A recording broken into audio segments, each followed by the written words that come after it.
嗨，大家好，这里是果果。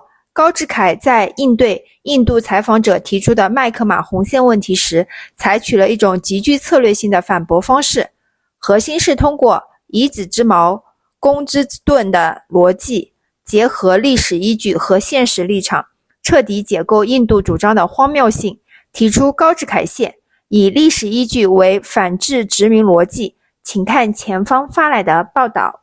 So let's come to Asia now. And as I see, of course, China is the second biggest power in Asia because the first biggest power is the United States. I'm joking, of course, but maybe not completely. China, it seems to me, faces a dual problem in Asia. One is bilateral differences with certain countries. I'm thinking about India, I'm thinking about Philippines, Vietnam to some extent. But then there is the larger problem that the presence of the United States that makes this encirclement of China, and a lot of nations are making the mistakes, including India, of seeing their security as participating in this encirclement of China. My question to you, Professor Gao, is how is China engaging with its Asian neighbors, given these two set of problems? One is a bilateral problem of differences, mostly border issues about areas that are contested and not settled. And then there is the presence of the United States. Thank you. The Asian region is a very important part in the world of today, especially certain parts of the Asian region, because they are very dynamic in its economic development. Now, China has altogether 14 land neighboring countries and about up to 6 maritime neighboring countries. China has signed border treaties with 12 out of the 14 land neighboring countries. There are only 2 countries, namely India and Bhutan, which is controlled by India, which have not signed border treaties with China. Now, for the maritime neighbors, which include, for example, in particular Philippines, there are territorial disputes. But from the Chinese perspective, the reason for the Chinese sovereignty over the atolls, reefs, islands in the South China Sea are well recorded in history. Even without going further into antiquity, if we just look at the end of the Second World War in August 1945, when Japan unconditionally surrendered, Japan surrendered all the islands, atolls, and reefs in the South China Sea to the Republic of China, which was an ally of the United States in defeating Japanese fascism in 1945. At that time, there was no independent Vietnam, which was a colony of France. There is no independent Malaysia, which is a colony of Britain. There is no independent Indonesia, which was a colony of the Dutch. And there was no independent Republic of the Philippines, which was a possession of the United States. China was the only country standing on its feet in dignity and suffering so much, losing up to more than 30 million of its people in the defeat of Japanese fascism. Therefore, if anyone wants to challenge China's sovereignty over the islands, atolls, and reefs in the South China Sea, read the surrender documents of Japan and read about how Japan surrendered all the islands, atolls, and reefs in the South China Sea to the Republic of China. So China has the legitimacy in keeping these territories inside the South China Sea as its sovereign territories, and China is committed to solve the territorial disputes, if any, either between China and the maritime neighbors or between China and India, and to a much lesser extent between China and Bhutan, through peaceful means. However, China will never allow any foreign country, including India in particular, to illegally occupy Chinese territories. India has been holding up this so-called McMahon line or McMahon line as the border between China and India.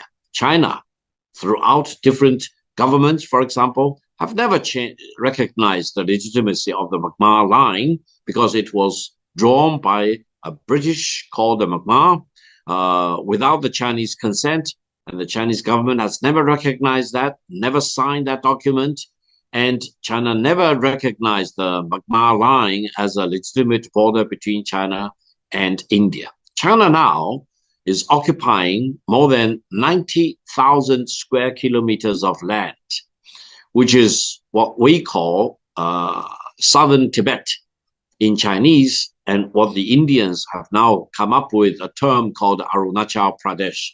This is not Indian territory. This is Chinese territory. China demands that India sooner or later, and the sooner the better, need to give up this chunk of land, which are Chinese territory, illegally occupied by India. I do hope China and India will come up with diplomacy and negotiations and amicably solve this territorial dispute, which was created by a British officer when they were rulers of India, and India has no legitimacy, no right to take over whatever the British came up with illegally as it is, as a legitimate border between China and India. I even declared that if India really wants to use the Magma line as the border between China and India, which is an illegal, illegitimate line, then I can draw a line, for example, along the Ganges River, and make that line as a border between China and India. That will be very much of a shock to everyone in India, and that will also wake up the minds of the people in India about the illegitimacy of the Magma line, because that line was illegally drawn up by a British called the Magma, and they should never be recognized as the legitimate border between China and India. So I hope sanity will come back to the decision makers in India. They will recognize the illegality of the Magma line, and India need to really talk with China about an amicably, mutually acceptable way to solve their territorial disputes. Other than that, China keeps good relations with almost all the other countries in Asian region as a whole, including the 10 ASEAN member states, including with countries like Japan and the Republic of Korea, as well as DPRK on the Korean Peninsula. And China is always committed to work the hardest to improve its bilateral relations with all the countries in Asia, as well as in other parts of the world, for mutual benefit.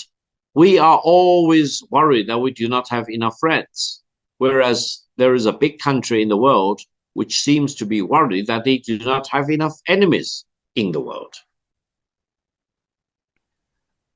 I wanted to ask you about, because one of the most spectacular facts of recent human history is how China has been able to tap into capital, but also create capital, and also constantly upgrade its technological level, which is quite a spectacular fact when one looks at it from the perspective of the global South.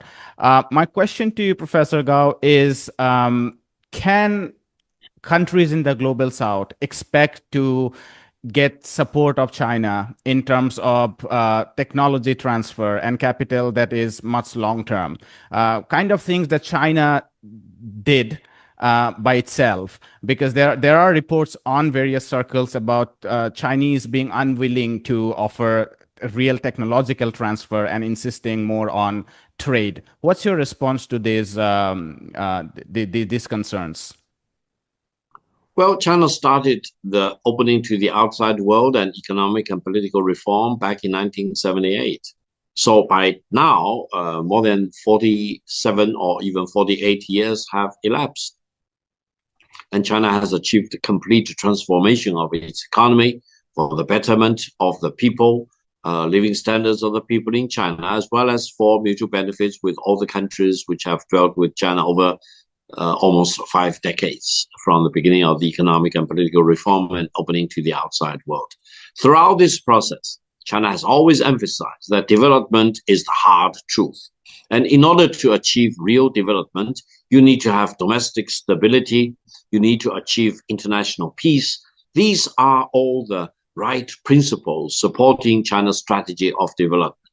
I believe if China can completely transform itself in a matter of 4 decades or 5 decades, all the other countries can do the same, achieve the same results, if they can always put development as the hard truth, focus on development by all means, and then always treasure and nurture domestic stability and always try their best to keep international peace.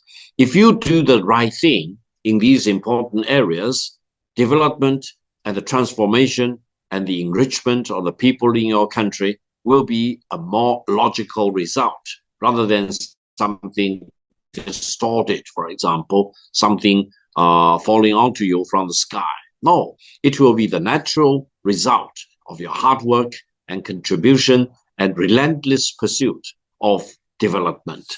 So China is willing to share all its development results, transformations, technological breakthroughs with the rest of the world, especially with countries in the global south. We still consider China as a developing country, even though sometimes American leaders claim that China is already a developed country and is no longer qualified as a developing country. That's not the right thing.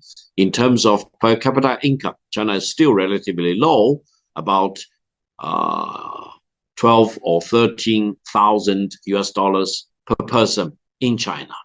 Our goal is to at least double that, if not triple that, to really become a well-developed country in a matter of another 25 years or so. So there is still a lot of work to be done in China.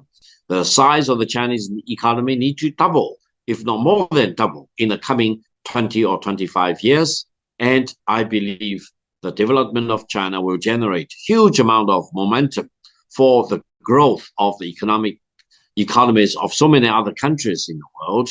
And the great achievement by China is a benefit for all the countries because it demonstrates that China, by following its own pathway, its own roadmap, can really uplift millions, hundreds of millions of people from abject poverty and achieving prosperity for such a large population. Keep in mind, please, that back in 1978, the size of the Chinese economy was more or less on a par with that of the Indian economy. But by today, China's economy is about 5 times as big as India's economy. So there must be a reason, there must be an explanation based upon the fact that China must have done things in a great way with great results, and other countries should really speed up and accelerate their economic development by promoting domestic stability and regional and international peace. Thank you very much. Professor Gao, thank you very much for your time. 视频看完了，中国亚洲战略双维度破局，领土争端，中国以和平谈判解决争议为优先，14个陆邻国已签约12国，南海主权基于二战日本投降文件的法律事实，任何挑战需直面历史铁证。印度非法占据占南9万平方公里，其主张的麦克马洪线系英国殖民者单方划定，中国历届政府从未承认。高志凯以恒河线类比揭露殖民逻辑的荒谬性，呼吁印度回归理性谈判。反制围堵，美国主导的包围网实质失效，中国与东盟、日韩朝等绝大多数亚洲国家保持互利合作。中国外交哲学聚焦拓展朋友圈，跟某大国制造敌人的思维不一样，通过区域经济融合破解战略压制。全球南方技术合作路径，中国坚持发展中国家定位，人均 GDP 仅 1.2 万美元，愿向南方国家共享技术以发展经验，但强调技术转让需建立在互利生态链上，非单边援助。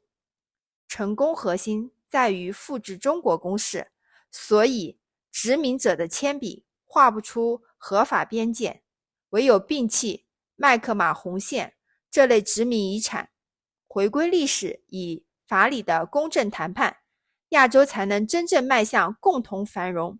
谢谢大家观看，喜欢我的请点赞、评论加订阅，明天见，拜拜。